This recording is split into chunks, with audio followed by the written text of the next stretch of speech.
What is that? The hardware's missing for the transformer here. That's interesting. I think the only way to get this clean would be to take it to the zoo and set it in front of the monkey cage. I'm gonna pick all the bugs out of this. It's quite gross. Okay, so that's what that screw is. Alright, so we get these out. We're gonna chuck these. This will come right off. There's a power connector, power connector, and then this like mother brain. We're gonna pull the front panel off, and if you look, nice drips of solder floating around in here. That's good.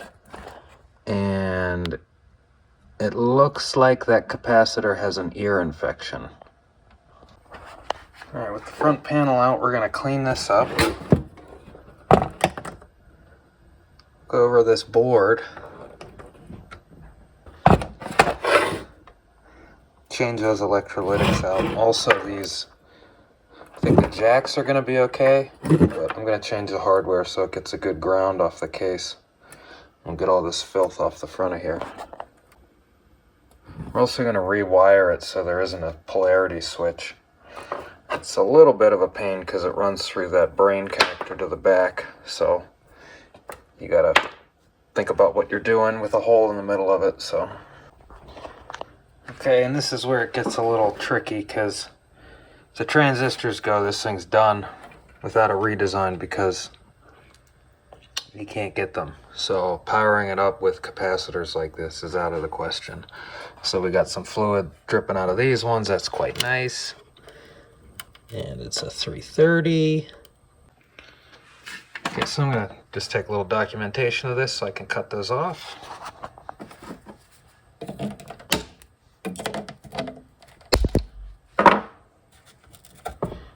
Get a value here.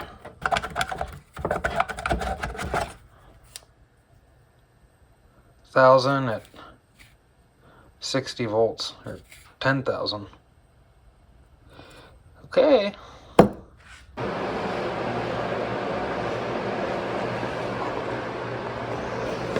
Cleaned up. Put a new cord on it. That's what the strain relief pliers look like. I've seen it here. Sometimes you gotta get your meaner older brother.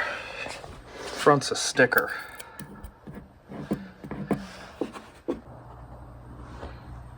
Alright, so here's what a working one looks like.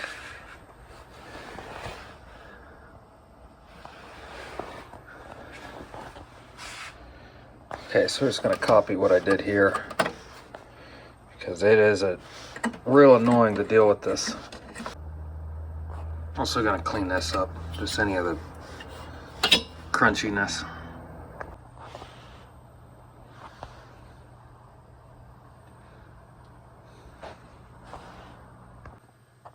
Because that's a finished piece, I can't take it out. So we're just heat shrinking those, and then if you need to tie back into it or whatever, there's still some lead on there. It's interesting that this one has isolated jacks and this one doesn't. Okay, death caps are out.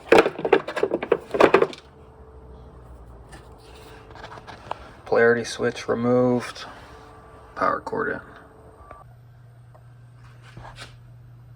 in. Snipped a little bit off, folded it in. 2 out of 3 ain't bad. Saying set it to 11 millivolts. I think 10.5 is pretty good. So if you look, that isolating washer's broke. This jack's busted. This whole thing took a hit. Chassis is a little bent.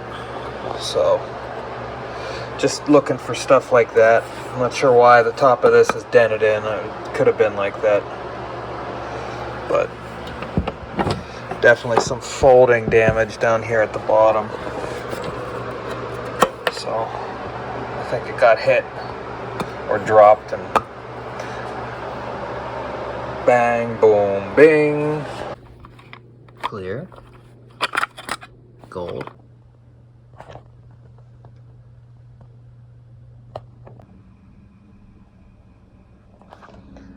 couple of these are bad. That's next.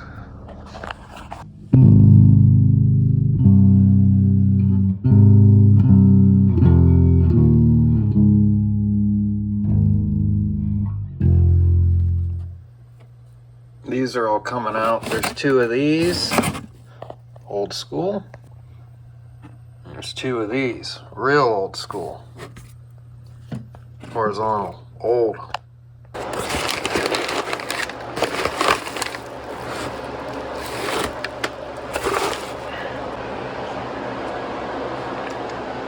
Let's get that panel off and see if she's toasty. Nice, thank you.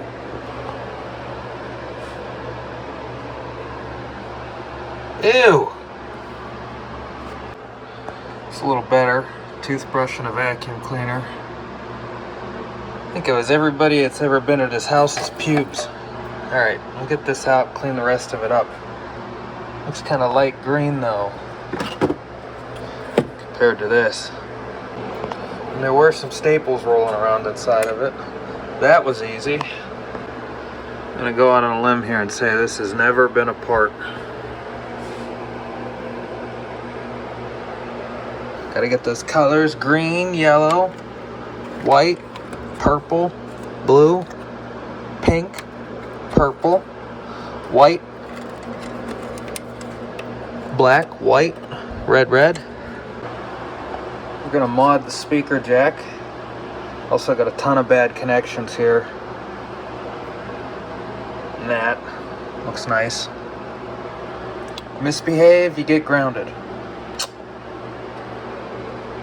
Really not a big deal. Standoffs, fuses, send-offs. Alright, let's bias this thing. Board swap, 40 milliamps aside. It had Svetlanas in it and all the stock Marshall tubes. Very low hours. I see no plate damage or anything on the tubes. Nothing was hot on there, and all the knobs feel super tight like it's brand new.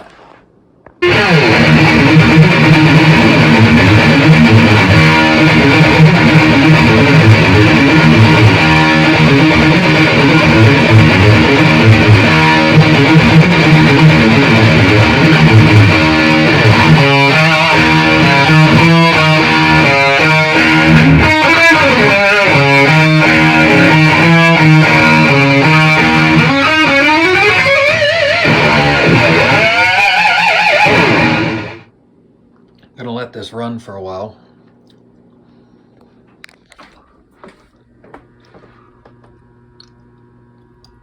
Those are stock. I cooked my lunch on the TSL earlier.